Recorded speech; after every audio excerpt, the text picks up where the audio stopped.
परमेश्वर पिता का धन्यवाद हो कि हम इस चौथे एडवेंट संडे में प्रवेश कर सके हैं। प्रभु ने हमको पिछले 3 संडे में, 3 रविवार में बहुत आशीष दी और हम आगमन के इन रविवारों की महत्ता पर विचार कर सके। और आज हम चौथे एडवेंट संडे अर्थात आगमन के रविवार पर विचार करेंगे। इस रविवार पर हम विचार करें उसके पहले आइए दुआ कर लें। प्रभु जी हमारी सहायता कीजिए कि हम आज इस चौथे आगमन के रविवार पर कुछ देर आपके वचन से मनन कर सकें। जिस बातों को समझाने सिखाने के लिए ये रविवार मुकर्रर किया गया है उसकी गूढ़ बातों को हमें समझने के लिए शक्ति दीजिए। मेरी सहायता कीजिए कि मैं पवित्र आत्मा में होकर आपके वचन को बांट सकूं और सुनने वालों के साथ हुए वो पवित्र आत्मा में होकर आपके वचन को ग्रहण कर सकें। विनती यीशु मसीह के नाम से मांगता हूं, आमीन। इस चौथे आगमन के रविवार में भी बैगनी रंग की ही मोमबत्ती जलाई जाती है और इस मोमबत्ती को स्वर्गदूतों की मोमबत्ती भी कहा जाता है, क्योंकि इस दिन हम स्मरण करते हैं कि किस प्रकार से परमेश्वर ने अपने दूतों के द्वारा उन अनपढ़ गरुड़ियों को, जो कि नगर से दूर, लोगों से दूर, जंगली इलाकों में अपनी भेड़ों को, अपनी बकरियों को चरा रहे थे, उन तक परमेश्वर की योजना का संदेश पहुंच सके। परमेश्वर जानता था कि ये ज्योतिषियों के समान तारे से मार्गदर्शन प्राप्त नहीं कर सकेंगे और परमेश्वर ये भी जानता था कि पता नहीं कितने महीने तक, कितने दिनों तक, कितने सप्ताहों तक ये इन जंगली इलाकों में घूमते रहेंगे और इसलिए उसने जरूरी समझा कि इन तक संदेश पहुंचे ताकि परमेश्वर की उद्धार की योजना को ये भी देख सके। क्योंकि परमेश्वर की योजना सिर्फ शिक्षितों के लिए नहीं होती, परमेश्वर की योजना सिर्फ बड़े लोगों के लिए, धनाढ्य लोगों के लिए नहीं होती और ना परमेश्वर की योजना किसी चुनी हुई जाति के लिए होती है। परमेश्वर ने इस जगत से प्रेम किया था और उसके लिए उसने अपने इकलौते पुत्र को भेजा था और इसलिए जरूरी था कि संसार का हर वर्ग ये जान सके कि जगत के उद्धारकर्ता का जन्म हो गया है। और इसलिए परमेश्वर ने इस दूरस्थ इलाकों में पड़े हुए बयाबान क्षेत्रों में अपने जानवरों के साथ, अपने पशुओं के साथ घूम रहे गरुड़ियों को संदेश देने के लिए अपने दूतों को चुना और उसने इन दूतों के द्वारा एक शांति का संदेश भेजा और इसलिए हम इसे शांति की मोमबत्ती भी कहते हैं। क्योंकि जो स्वर्गदूतों ने गीत गाया था, जब हम लूका रचित सुसमाचार उसके 2 अध्याय के 14वें पद में जाते हैं, वहां पर लिखा है, आकाश में परमेश्वर की महिमा और पृथ्वी पर उन मनुष्यों में जिनसे वो प्रसन्न है शांति। परमेश्वर अपनी शांति को भेज रहा है, परमेश्वर अपनी शांति को लोगों तक पहुंचा रहा है। लेकिन यहाँ पर एक बहुत महत्वपूर्ण शब्द आया है और वो है जिनसे वो प्रसन्न है। अर्थात ये शांति का संदेश सबके लिए नहीं है, या ये शांति जो परमेश्वर की है सबके लिए नहीं है, पर ये शांति उन लोगों के लिए है जिनसे परमेश्वर प्रसन्न है।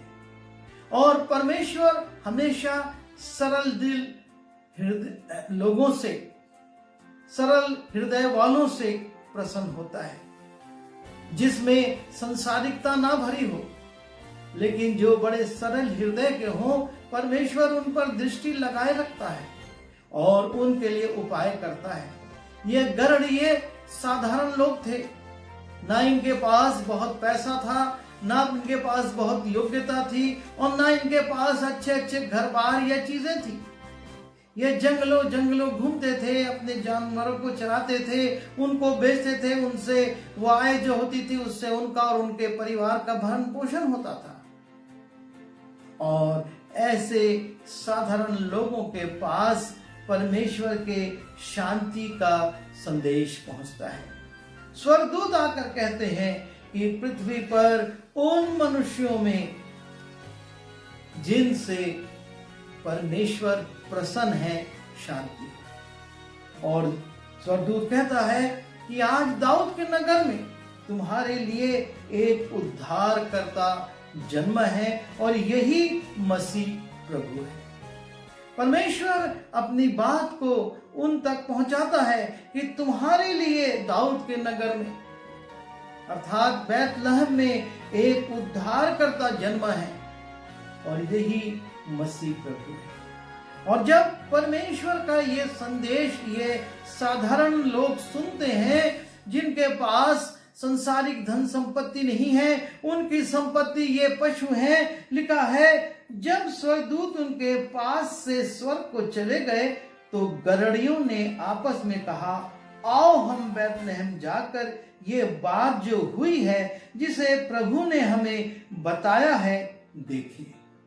अर्थात स्वर्गदूतों के संदेश को सुनकर ये प्रभाव रहित नहीं रहते, इनके दिल में खलबली मचती है और ये निर्णय लेते हैं कि हम बैतलहम जाकर जो संदेश हमको दिया गया है उस संदेश की सत्यता की जांच करें, उस बालक को देखें जो कि हमारे लिए जन्मा है। आज बहुत सारे संदेश हमको मिलते हैं, कुछ संसारिक लोगों से और कुछ आत्मिक लोगों से, और उन संसारिक लोगों के संदेश को तो हम अक्सर महत्व देते हैं, लेकिन आत्मिक संदेशों को अक्सर हम एक कान से सुनते और दूसरे कान से उड़ा देते हैं। हम उनकी महत्ता को ध्यान में नहीं रखते और हम उन संदेशों को भूल जाते हैं। परमेश्वर चाहता है कि हम उस उद्धार के मार्ग में जाएं, उस उद्धार के संदेश को देखें और उस उद्धार के पुत्र को स्वीकार करें, उसको प्रणाम करें, उसके सामने अपने सिरों को झुकाएं। लेकिन इस काम को हम सोचते हैं जब हम बुजुर्ग हो जाएंगे, जब हम बूढ़े हो जाएंगे, जब किसी काम के नहीं रहेंगे तब उसकी खोज कर लेंगे। अभी तो हमारे पास संसार के ही काम बहुत हैं। इन गरड़ियों के पास उन भेड़ों को चराने का काम था, वो नगर से दूर थे, लेकिन जब परमेश्वर का संदेश वो सुनते हैं, वो शांति का संदेश सुनते हैं, वो उसकी खोज में लग जाते हैं। जब हम यशाया की पुस्तक में जाते हैं और उसके 9वें अध्याय के 6वें और 7वें पद को देखते हैं, वहां पर हम देखते हैं कि किस रीति से उसका नाम रखा गया, शांति का राजकुमार। यशाया उसका 9वां अध्याय और 6वें और 7वें पद में लिखा है, क्योंकि हमारे लिए एक बालक उत्पन्न हुआ। और स्वर्गदूतों ने भी यही संदेश गरड़ियों को दिया था कि तुम्हारे लिए एक बालक उत्पन्न हुआ है और यही मसीहा है, यही प्रभु है। और यहाँ पर लिखा है, क्योंकि हमें एक पुत्र दिया गया है और प्रभुता उसके कांधे पर होगी। उसका नाम अद्भुत युक्ति करने वाला, पराक्रमी परमेश्वर, अनंत काल का पिता और शांति का राजकुमार रखा जाएगा। जैसा कि स्वर्गदूतों ने कहा, उन लोगों में जिनसे परमेश्वर प्रसन्न है शांति हो। और वास्तव में ये शांति पूरे संसार के लिए नहीं है। ये शांति उन लोगों के लिए है जिनसे परमेश्वर प्रसन्न है, और ये शांति का स्रोत है शांति का राजकुमार। शांति का राजकुमार जन्म ले रहा है ताकि इस संसार को शांति मिल सके, उन लोगों को शांति मिल सके जिनसे परमेश्वर प्रसन्न है। और इसीलिए लिखा है उसकी प्रभुता सर्वदा बढ़ती रहेगी और उसकी शांति का अंत ना होगा। ना सिर्फ उसका नाम शांति का राजकुमार रखा जाएगा, लेकिन लिखा है उसकी शांति का अंत ना होगा, वो शांति। और इसीलिए यीशु मसीह ने कहा, मैं तुम्हें अपनी शांति दिए जाता हूं, वो शांति जो संसार नहीं दे सकता। संसार औपचारिक शांति दे सकता है, शाब्दिक शांति दे सकता है, तत्कालिक शांति दे सकता है, लेकिन हमारा परमेश्वर हमको वो शांति देता है जिसका अंत ना होगा।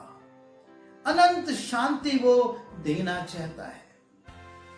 और सबसे महत्वपूर्ण बात यह है कि एक और शांति का संदेश दिया जा रहा है उन लोगों को जिनसे परमेश्वर प्रसन्न है, और उसी की दूसरी ओर कुछ लोग इस संदेश को सुनकर शांति नहीं अशांति महसूस कर रहे हैं। जब हम मत्ती रचित सुसमाचार में जाते हैं और उसके दूसरे अध्याय के 3 पद को देखते हैं, लिखा है, यह सुनकर हेरोदेस राजा और उसके साथ सारा यरूशलेम घबरा गया। उस बात को सुनकर, उस संदेश को सुनकर कि जगत का उद्धारकर्ता जन्मा है, और जब ज्योतिषी कहते हैं हम उस नए जन्मे राजा को देखने आए हैं, लिखा है हेरोदेस राजा और उसके साथ सारा यरूशलेम घबरा गया। उनकी शांति घबराहट में बदल गई, वो बेचैन हो गए। ये क्या हो गया? शांति का राजकुमार आ गया, लेकिन उनके हृदयों में शांति चली गई। ऐसा क्यों हुआ?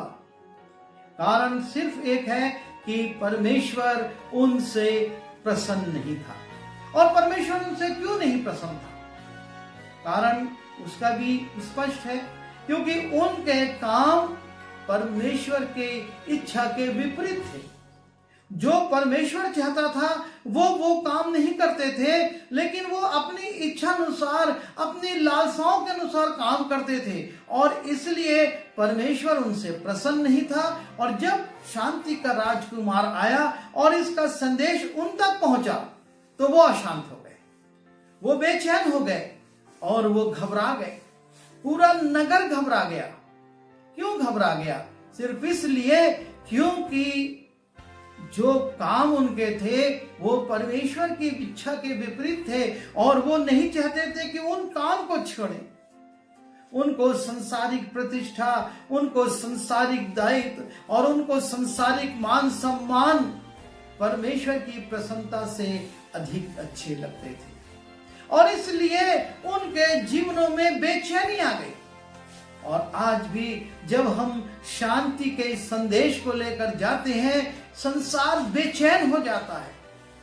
आज पूरा संसार बेचैन है। कारण एक ही है, क्योंकि उसके काम परमेश्वर की इच्छा के विपरीत है, और वो नहीं चाहता कि उसके कार्य में कोई दखलंदाजी करे। और इसलिए जब हम शांति के राजकुमार की बात करते हैं तो वो बेचैन हो जाते हैं, वो परेशान हो जाते हैं, उनके जीवनों में अशांति आ जाती है। आज हमको इस संसार में जब इस संदेश को फैलाना है, हमको लोगों के जीवन में शांति आए, इसलिए उनको ये बताना है कि उनके काम परमेश्वर की योजना के विपरीत जा रहे हैं। वो उन कामों में संलग्न हैं जो कि उचित नहीं है। और इसलिए जरूरी है कि वो पहले अपने कामों को बदले। और इसीलिए चाहे यूहन्ना बपतिस्मा देने वाला हो, चाहे यीशु मसीह हो, और चाहे उसके चेले हो, सब ने जो संदेश दिया और वो था मन फिराओ। किससे मन फिराओ? संसार की बातों से, संसार के लोगों से, संसार के क्रियाकलापों से मन फिराओ और इस मन को अब परमेश्वर की ओर लगाओ। और जब परमेश्वर की ओर मन लगाओगे तो तुम्हारे जीवन में शांति आएगी।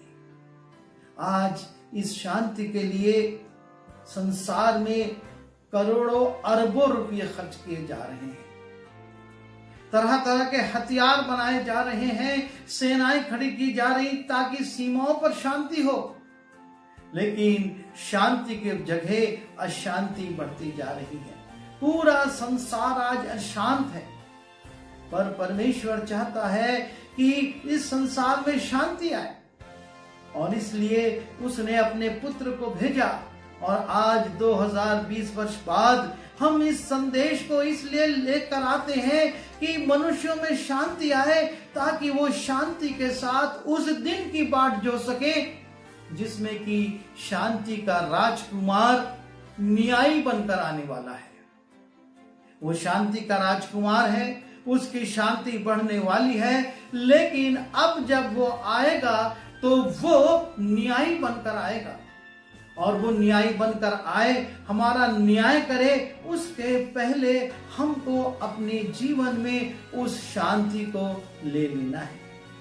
अपने पुनरुत्थान के बाद भी यीशु मसीह जब शिष्यों से मिले तो उन्होंने कहा तुम्हें शांति मिले, क्योंकि उनके पास एक असीम शांति थी और उस शांति को वो अपने लोगों में बांटना चाहते थे, उनको उस शांति से परिपूर्ण कर देना चाहते थे, और इसलिए वो बार बार कहते थे तुम्हें शांति मिले। आज हमारे जीवनों की स्थिति क्या है? हम अपने जीवनों पर विचार करें। हम यदि शांति के राजकुमार को अपने हृदय में स्थान दे चुके हैं, और यदि हमने शांति के राजकुमार को अपने जीवन में स्वीकार किया है, तो उसकी शांति हमारे जीवन में बढ़ रही है या घट रही है? हमारा जीवन बेचैन है या हमारा जीवन शांति से परिपूर्ण है?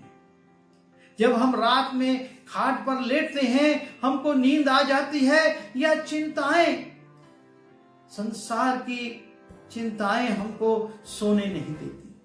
आज कितने लोग नींद की गोलियां खा रहे हैं, कितने लोग अशांत होने के कारण आत्महत्याएं कर रहे हैं कि उनको शांति मिल जाए, और कितने लोग नाना प्रकार के प्रपंच कर रहे हैं। कोई यात्रा कर रहा है, कोई स्नान कर रहा है, कोई कुछ कर रहा है सिर्फ इसलिए कि शांति मिल जाए। लेकिन स्वर्गदूत कहते हैं उन गरड़ियों से आकाश में परमेश्वर की महिमा और पृथ्वी पर उन मनुष्यों में जिनसे वो प्रसन्न है शांति हो। आज मनुष्य शांति ढूंढ रहा है, लेकिन परमेश्वर को प्रसन्न करने का प्रयास नहीं कर रहा है, जो शांति का आधार है।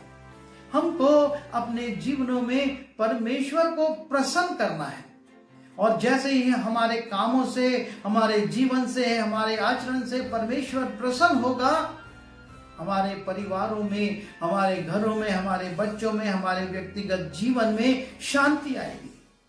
ये चौथा आगमन का संदेश जो हम सुन रहे हैं, इस चौथे रविवार के रोज हमसे शांति की बात करता है, स्वर्गदूतों की बात करता है जो शांति का संदेश लाए थे, परमेश्वर के प्रेम की बात करता है कि हमारे अंदर वो शांति आए, वो पीस आए जो मनुष्य नहीं दे सकता। पर आवश्यक है कि हम संसारिक क्रियाकलापों से अपने आप को अलग करके इस ओर सोचें कि किन बातों से हमारा परमेश्वर प्रसन्न होगा। हमको जो अच्छी बातें लगती हैं, जो हमको आनंद देती हैं, हो सकता है वो हमारे लिए अच्छी हो पर परमेश्वर की दृष्टि में उचित नहीं हो। हमारे शौक हमको शांति आनंद देते हैं तत्कालिक, लेकिन परमेश्वर को रुष्ट करते हैं और इसलिए हमारे जीवन में स्थायी शांति नहीं आती। नीति वचन का लेखक कहता है, वो पीने वाला कहता, मैं कब होश में आऊंगा और मैं फिर मदिरा को ढूंढूंगा। क्यों ढूंढूंगा? इसलिए कि फिर कुछ देर के लिए मुझको शांति मिल सके। और वो मदिरा को ढूंढता जाता, पीता जाता और एक दिन उसका जीवन बर्बाद हो जाता है, उसका शरीर बर्बाद हो जाता है, उसके भीतरी अंग बर्बाद हो जाते हैं और वो अनंत मृत्यु की ओर चला जाता है। शांति इन चीजों में नहीं है, इन भौतिक वस्तुओं में नहीं है। शांति परमेश्वर की इच्छा के अनुसार कार्य करने में है। जब हम परमेश्वर की इच्छा के अनुसार कार्य करेंगे, उसको प्रसन्न करेंगे, अपने आप हमारे जीवन में शांति आ जाएगी और लोग आश्चर्य करेंगे। इन विपरीत परिस्थितियों में भी ये शांत हैं, इनके अंदर चिंता नहीं है। हम इस चौथे आगमन के रविवार में अपने प्रभु को प्रसन्न करने की योजना बनाएं, उसको प्रसन्न करने के कार्य करें और अपने जीवन के उन तमाम बातों को अलग करें जो कि परमेश्वर को रुष्ट करती हैं, लेकिन उन बातों को सक्रिय करें जो परमेश्वर को भाती हैं, जो परमेश्वर को प्रसन्न करती हैं। और तब देखें ये क्रिश्चियन पर्व हमारे लिए कौन सी शांति लेकर आता है। वो शांति जो संसार नहीं दे सकता, वो शांति जो घटती नहीं, बढ़ती जाती है। हमारा परमेश्वर इस क्रिसमस पर, इस क्रिश्चियन पर्व पर आपको और मुझको तोहफे में शांति देना चाहता है, पर हम उसके लिए क्या कर रहे हैं? उन गरणियों को संदेश मिला, वो तुरंत उठ गए और कहे चलो हम जाएंगे। और वो बैतलहम को गए और वहां पर उन्होंने उस बालक को पाया और उसकी साक्षी दी कि किस प्रकार से उनको ये प्रकट किया और दिखा है, बड़े आनंद के साथ वो लौट गए। जी हाँ, परमेश्वर आपको और मुझको उस शांति से भरकर जीवन में आगे बढ़ाना चाहता है। सिर्फ हमको अपने कार्यों का मूल्यांकन करना होगा। हमको देखना होगा कि परमेश्वर को प्रसन्न करने वाला काम हमारे से हो रहा है या नहीं। यदि हो रहा है तो निश्चित रूप से परमेश्वर की शांति हमारे जीवनों में वास करेगी। आइए हम दुआ करें। प्रभु जी, हम धन्यवाद देते हैं शांति के राजकुमार के लिए, जिसने स्वर्गीय वैभव को छोड़ा और इस पृथ्वी पर आया और स्वर्गदूतों ने उसके जन्म का संदेश साधारण लोगों तक पहुंचा दिया, उन गरणियों तक जिनसे कोई मिलता जुलता नहीं था, जो कि संसार से अलग इन पशुओं में उनको चराने में लगे रहते थे। पर आपकी शांति सबके लिए है, आपका आनंद सबके लिए। और इसलिए प्रभु स्वर्गदूतों ने गाया कि परमेश्वर की महिमा इस आकाश में हो, आकाश मंडल में हो, और मनुष्यों में जिनसे वो प्रसन्न है शांति हो। प्रभु जी, हमको शक्ति दीजिए कि हम आपको प्रसन्न करने वाले काम कर सकें, ताकि आपकी शांति हमारे जीवन में निवास कर सके। जिनकी यीशु मसीह के नाम से मांगता हूँ, आमीन। आशीष ग्रहण करेंगे। अब परमेश्वर पिता की शांति, प्रभु यीशु मसीह का अनुग्रह और पवित्र आत्मा की सहभागिता इस संदेश को सुनने वाले और उसके अनुसार आचरण करने वालों के जीवन में प्रभु यीशु मसीह के दूसरे आगमन तक बनी रहे। आमीन।